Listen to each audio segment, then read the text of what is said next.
بسم اللہ الرحمن الرحیم۔ شگفتہ بہانے تیرے۔ بہاری میاں دفتر جاتے ہوئے ٹھکائی مار کر پرائمری اسکول میں جانے والے بچوں کی طرح رنجیدہ خاطر نظر آتے، اور جیسے ہی دفتر سے چھوٹتے خوب ٹھٹھے کرتے ہوئے گھر پہنچتے۔ ایک شام میں ناشاد دفتر سے واپسی پر انہیں قدرے اداس پایا تو ہم سے پوچھے بنا نہ رہا گیا، ارے میاں خیریت تو ہے نا؟ ڈھنگ کی کوئی پریشانی ہے یا پھر کسی قاتل ادا سے چانس لینے کے چکر میں پٹ کر آئے ہو؟ اس سوال پرملال پر بہاری بنا سے گئے، کہنے لگے تم آج کچھ بھی نہ پوچھو کہ دل اداس بہت ہے۔ اداسی دل کا سنتے ہی ہمارا تجسس وجہ پزمردگی اور منہ لٹکائی مزید بڑھ گیا۔ بہاری میاں ہماری کیفیت بے سکونی کو جلدی بھانپ گئے، کہنے لگے کہ آج اپنے اچھے باس سے گرما گرم جنگ جیسی نوک جھوک ہو گئی ہے۔ تھی تو زبانی کلامی، مگر گھن گرج عالمی جنگ کسی تھی؟ بس یوں سمجھ لو کہ یہ لوڑی لنگڑی سی نوکری بھی صبح گئی یا شام گئی۔ باس سے بنائے مخاصمت معلوم کرنے پر معلوم ہوا کہ بہاری میاں گزشتہ 3 سال سے باس کی سونپی ہوئی کچھ علم انگیز ذمہ داریوں سے عہدہ برا ہونے کی بجائے بڑی شد و مد سے ناکامی و نامرادی کا منہ دیکھ رہے تھے، گویا کہ ان کے دم دھگدھگی میں تھا۔ بہاری میاں کے باس نے انہیں کوئی دو چار مسمات سیکٹریات برائے باس کی سلیکشن کا جو عظیم الشان کام سونپا تھا، وہ یہاں بہاری میاں کے لیے عذاب جاں بن گیا تھا۔ بہاری میاں کے باس تھے تو بہت بڑے ان پڑھ سیٹھ، مگر سیٹھ سے کہیں بڑھ کر انہوں نے افسرانہ شوق پال لیے تھے، خصوصاً اپنے دفاتر میں بے وجہ 2-4 سیکٹریات کی تعیناتی کو کاروبار کے لیے ٹانک کا درجہ دیتے تھے۔ باس بہاری میاں سے بیزاری کی حد تک نالاں تھے، اکثر و بیشتر اسے سلوک ہٹلر کی وعید سنا دیتے تھے۔ باس کا کہنا تھا کہ ناخلف بہاری میاں نے نہ جانے کیوں خود اپنی جیسی نالائق پھسکڑ مریل ٹٹو قسم کی سیکٹریاں بھرتی کر رکھی ہیں۔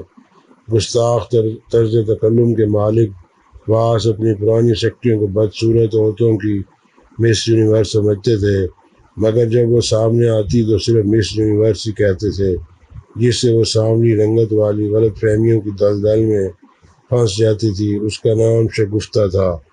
بہاری میاں کی حکایات دفتر سنتے تو عین ممکن دکھائی دے رہا تھا کہ باس بہاری کے ہاتھوں اپنی زوجہ محترمہ کو بیوگی کے تپتے ہوئے صحرا میں لا کر کھڑا کریں گے۔ یہاں بہاری میاں اپنے باس سے سخت برہم و نالاں تھے کہ بھلا یہ بھی کوئی کام ہے؟ وہ کوئی دلال یا بھڑوے تو ہے نہیں۔ کم بخت، کمین، چمار جیسے القابات سے بہاری میاں اپنے باس کو نوازتے رہتے۔ کئی بار تو باس کے انتم سنسکار کی تاریخ ڈھونڈنے کے چکر میں ماہرین علم نجوم کو بذریعہ رشوت خوشخبری سنانے تک کے لیے اکسانے لگتے۔ وہ اس خود فریبی کے لیے بھی تیار تھے۔ بہاری میاں باس سے قدرے زچ ہو چکے تھے کہ اللہ تعالیٰ کے حضور دست بستہ دعائیں مانگتے تھے کہ اے مالک اس بوڑھے سیٹھ کو اسہال کی بیماری میں ہی مبتلا رکھیے، ورنہ یہ دفتر تشریف لانے میں 1 گھنٹہ بھی نہیں چوکتا۔ مگر جیسے ہی باس دفتر میں گھستے، بہاری میاں سیکورٹی آف نوکری کو مد نظر رکھتے ہوئے قدرے جھک کر انتہائی لجاجت اور انکساری سے اپنے باس کو معجبینوں کو ڈھونڈ لانے کے سلسلے میں درپیش مسائل اور یومیہ کارروائی سے مطلع فرماتے۔ باس کبھی کبھار باز پرس اور طعن و تشنیع اور کبھی کبھار ہمت افزائی و دلجوئی سے کام لیا کرتے تھے۔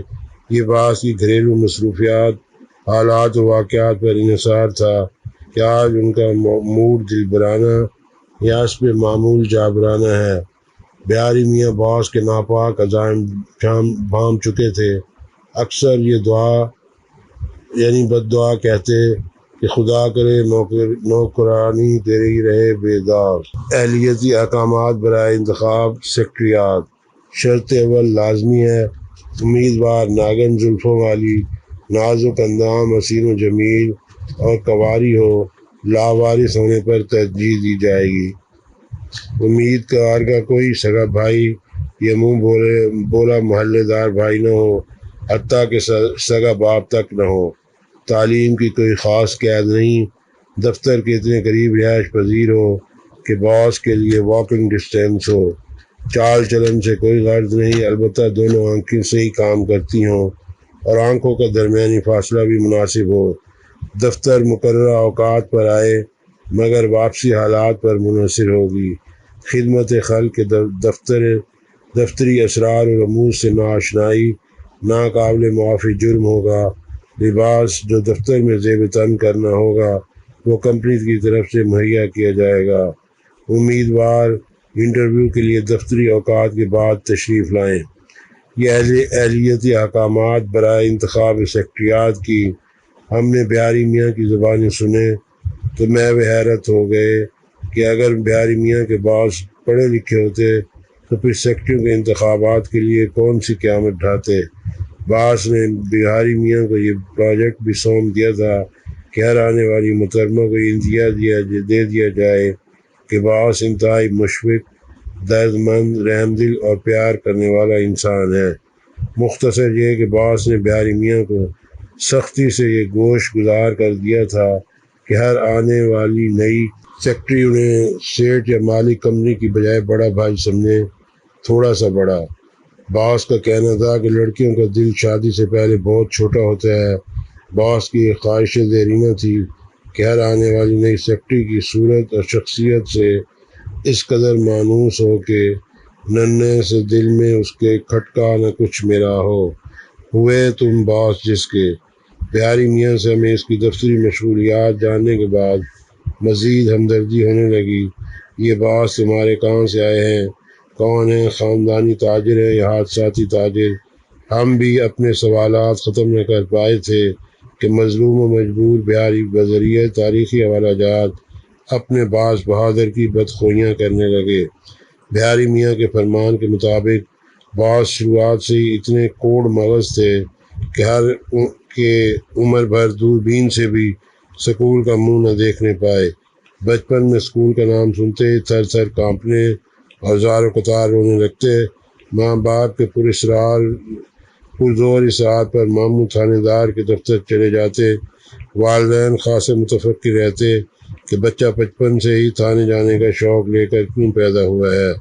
تمہارے شرمندگی کہ انہوں نے ہمارے باس صاحب کو شعبہ طہارت و پاکیزگی سے منسلک کر دیا اور صاحب لگے ایک لانڈری میں کپڑے دھونے۔ جلد ہی ان کا شمار درجہ اول کے دھوبیوں میں ہونے لگا۔ رفتہ رفتہ لانڈری کے مینیجر بن گئے۔ لانڈری کا مالک ایک حادثے میں رزق قضا ہوا تو ان کی تقدیر کا جہاز ایک جس میں کوئی 100 فٹ بلندی پر چلا گیا۔ بہاری میاں ہمارے اس سوال پر کہ ان معلومات کی فراہمی انہیں کہاں سے ہوئی تو بقول ان کے باس ہی اپنی سرگزشت کئی بار سنا چکے ہیں۔ پھر بہاری میاں اپنے باس کے دھوبی ہونے کا عملی طور ثبوت پیش فرمانے لگے۔ ان کا کہنا تھا کہ کم بخت ہمیشہ صابن اور سرف کی باتیں کرنے کے علاوہ سفید رنگ بےحد پسند کرتا ہے۔ سفید جوتا، سفید ان پڑھ ہونے کے ساتھ ساتھ سفید گاڑی، سفید پینٹ گھر میں پسند کرتا ہے۔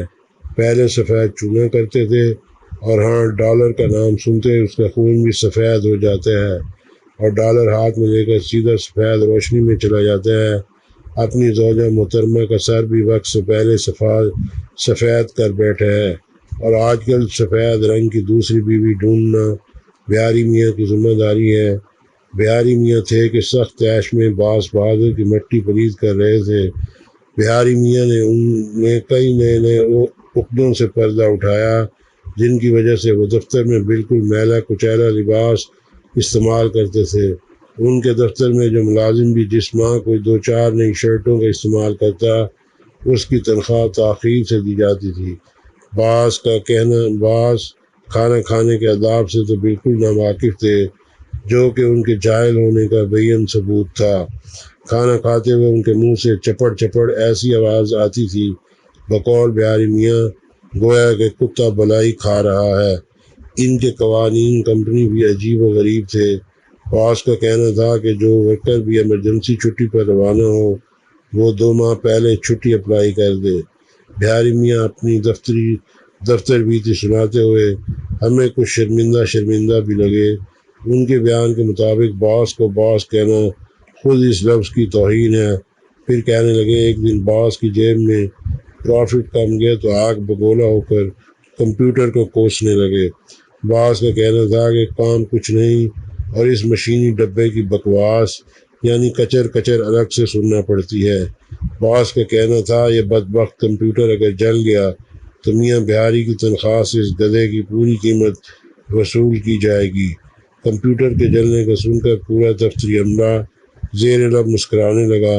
ایک دن اپنی سیکرٹری سے پوچھنے لگے کہ اس نے ای میل ڈاکیا کے حوالے کیا ہے یا نہیں۔ سیکرٹری صاحبہ نے تمام تر آداب بجا لاتے ہوئے باس بہادر کی تصحیح فرمائی کہ ای میل ڈاکیا نہیں کمپیوٹر کے ذریعے بھیجا جاتا ہے۔ باس بڑے تیکھے لہجے میں بولے مالک اور نوکروں میں کچھ فرق تو رہنا چاہیے۔ جب کبھی نئی سیکرٹری کے لیے ان کی طبیعت گدگداتی تو بہاری میاں کو انٹرکام پر صرف اتنا کہہ دیتے اب انہیں معلوم ہوا ہے کہ چنگیز خان کو کھوپڑیوں کے مینار بنانے کا شوق کیوں لاحق ہوا تھا۔ ایک روز تو اس حد تک بھگ گئے کہ بہاری میاں اب پتہ چلا ہے کہ گالیاں کیوں ایجاد ہوئی ہیں۔ بہاری میاں کے پاس شام کے وقت بھی زیادہ تر گڈ مارننگ کہتے تھے۔ ان کا خیال تھا کہ بڑے کاروباریوں کو چھوٹی چھوٹی باتوں پر دھیان نہیں دینا چاہیے۔ سوال سارے غلط تھے۔ بہاری میاں اپنی دفتری ذمہ داریوں پر کم اور اضافی ذمہ داریوں پر زیادہ توجہ دے رہے تھے۔ بہاری میاں گزشتہ 3 برسوں سے اپنے کار منصبی انٹرویو سے بےہودہ اور لغو قسم کی اہلیتی شرائط کے سبب انصاف نہیں کر پا رہے تھے۔ بہاری میاں باس بہادر کی خواہش ناتمام کو نقطۂ تکمیل تک پہنچانے کے لیے ہر صبح دفتر پہنچتے ہی کرسی پر اکڑ جاتے، بڑے ہی محتاط انداز سے ہر آنے والی جولی و مریم سے کوثر و تسنیم سے دھلی ہوئی زبان استعمال کرتے۔ بہاری میاں کو یہ خدشہ لاحق تھا کہ ہر کماش کی لڑکیاں شگفتائیں اور تحسینیں انٹرویو کے لیے چلی آ رہی ہیں۔ ان سے صابن کوئی غلطی نہ ہو جائے اور پھر کہیں کوئی تیر الزام یا سنگ دشنام، اور یہ بھی ہو سکتا ہے کہ سینڈل کے باؤنسر سے سر ہی نہ بچانا پڑے۔ آنے والی خواتین میں مجبور بھی تھیں اور مظلوم بھی، گل رخ بھی تھی اور پھول جلول بھی، کچھ چاک گریباں، کچھ مستانہ چال، کئی ایسی بھی تھیں جیسے کہ بڑے بے مروت ہیں یا حسن والے۔ بہاری میاں خیر سے کئی انٹرویوز میں تو پہلے سوال کے جواب میں ہی ناک آؤٹ کر دیے جاتے۔ ایک شوخ و چنچل جو پہلے کئی اداروں میں کام کر چکی تھی خود بہاری میاں کا انٹرویو کرنے لگی۔ ارے او میاں، ہماری شادی سے تمہیں مطلب؟ تم سیکرٹری ڈھونڈ رہے ہو یا کوئی رشتہ، ضروری رشتہ کے تحت مناسب رشتہ؟ تم یہ سوال کیوں پوچھ رہے ہیں؟ تمہارا اپنے متعلق کیا خیال ہے؟ لکڑی کا بندر نہ ہو تو؟ بیوہ ہوں، 6 بچے ہیں میرے، سمجھے نہ سوکھا کہیں کا۔ خدا کمذات مردوں سے بچائے۔ تم اپنے جس اسٹیٹ کے لیے سیکرٹری ڈھونڈ رہے ہو اسے کہو مجھ سے خود بات کرے، میں اسے بتاؤں گی کہ سیکرٹری کیا ہوتی ہے۔ پاجی خبیث۔ ان جوابات سے حقیر پر تقصیر بہاری میاں کی گوش مالیاں ہوتی رہتی تھیں، مگر وہ دیے گئے اہلیتی احکامات کے عین مطابق مرغ زرین کہاں سے پیدا کر لاتے۔ ان کی یہ ناکامی اس لیے باعث تعجب بھی تھی اور بے روزگاری کا سوالیہ نشان بھی۔ خود بھی شرمسار ہو۔ بہاری میاں جب روزمرہ کے مکالمات اور زرانہ انٹرویو سے عاجز آ چکے تو ایک یوم نجات اپنا استعفیٰ ہاتھ میں لیے باس بہادر کے کمرے میں چلے گئے۔ باس علیہ صبح ابھی اپنے کمرے میں تشریف لائے ہی تھے کہ بہاری میاں نے انہیں آن دبوچا۔ بہاری میاں کا بس نہیں چلتا تھا، ورنہ ان کے تیور تو بہت ہی بتاتے تھے۔ یہی بتاتے تھے کہ باس پر قاتلانہ حملے کی بجائے پرانی سیکرٹری سمیت خودکش حملہ کرنا چاہتے ہیں۔ ادھر باس تھے کہ بہاری میاں کی بے بسی و بے قلی پر حسب توفیق ٹھونگ مارنے میں کوئی دقیقہ فروغ گزارش نہیں کرتے تھے۔ باس بہاری میاں سے پوچھنے لگے، میاں تم ایک سیکٹری تو ڈھونڈ نہیں سکے، ترقی کیسے کر پاؤ گے؟ بہاری میاں پہلے ہی اچھے خاصے بھرے کھڑے تھے، وہیں باس بہادر پر پھٹ پڑے۔ باس سے تقریری انداز سے مخاطب ہوئے کہ جناب میں کوئی اس لیے پیدا نہیں ہوا کہ ہر زیرو میرے کان کاٹ کر چلتی بنے۔ آپ نے جو کام پچھلے 3 سال پہلے مجھے سونپا تھا، بہتر تھا کہ علاقے کے کسی ڈسکو کلب کے مالک کو سونپا ہوتا۔ کل بھی ایک انٹرویو میں فیل شدہ خاتون نے دوبارہ اخبار میں ہمارا اشتہار دیکھ کر فون کر ڈالا کہ تم پاجیوں کو ابھی تک سیکٹری نہیں ملی۔ اب وہ شادی شدہ ہو کر اپنے سسرائیل سے مجھے یہ بھی بتا رہی تھی کہ اس کے ہاں بیٹی پیدا ہوئی تھی جو کہ اب 1.5 برس کی ہے۔ امید ہے ان کے جوان ہونے تک تمہارے انٹرویو جاری رہیں گے۔ پہلے تو باس بہاری کی جرأت خطاب پر حیران نظر آئے اور پھر پھدک کر کرسی سے نکلے اور تن کر سامنے میز کی ایک نکڑ پر ایسے بیٹھ گئے کہ جیسے کوئی شرابی چوہا بوتل سے باہر نکل کر بلی کو للکارتا ہے۔ فرمانے لگے، بس میاں بہاری، اتنی جلد پریشان ہو گئے ہو؟ تم پڑھے لکھے نوجوانوں میں یہی بڑا سکم ہے۔ میری طرف دیکھو، سفید بال ہو گئے ہیں، لوگ مجھے کیسی کیسی گالیاں آ کر بکتے ہیں مگر مجھ پر کبھی کوئی اثر نہیں ہوتا۔ 2-4 گالیاں سنتا ہوں، 4-8 سنا دیتا ہوں۔ مجھے تمہارے جانے سے انتہائی خوشی ہوئی ہے کیونکہ ہر نیا آنے والا تم سے کم اجرت لے گا۔ تم جا رہے ہو، چلتے چلتے میری کچھ تجاویز پلے باندھ لو۔ تم بھی اگر میری طرح مالک کی صنعت و حرفت بننا چاہتے ہو تو زندگی بھر کے لیے احساس، رحم اور مروت کو مردہ ضمیری کے کفن میں لپیٹ کر ہوس زر کے قبرستان میں دفن کر دو۔ یہاں بہاری جب اپنے باس کی گارمنٹس فیکٹری کا آفس استعفیٰ کے بعد چھوڑ کر جا رہے تھے تو باس بیٹھے دیدے مٹکا رہے تھے۔ باس دیدے سفید کرنے میں بڑے ماہر تھے۔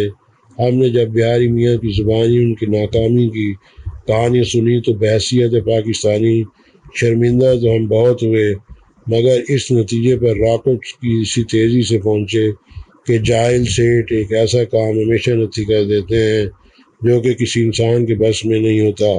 نہ زندگی بھر دیا گیا ٹارگٹ مکمل ہوتا ہے اور نہ تنخواہ بڑھانے کی زحمت کی جاتی ہے۔ اب درخواست ہے کہ چینل کو سبسکرائب کریں اور آئیکن کا بٹن پریس فرمائیں۔ بصورت دیگر ہم آپ سے ہرگز خفا نہیں ہوں گے۔ اس سے پہلے بھی ہزاروں لاکھوں چینل سبسکرائب کرنے سے ہمارے معاشرے میں کون سا سدھار پیدا ہو گیا یا کون سا بیمار شفا یاب ہو گیا ہے۔ آپ یہ کہہ سکتے ہیں، میری انگلی میری مرضی۔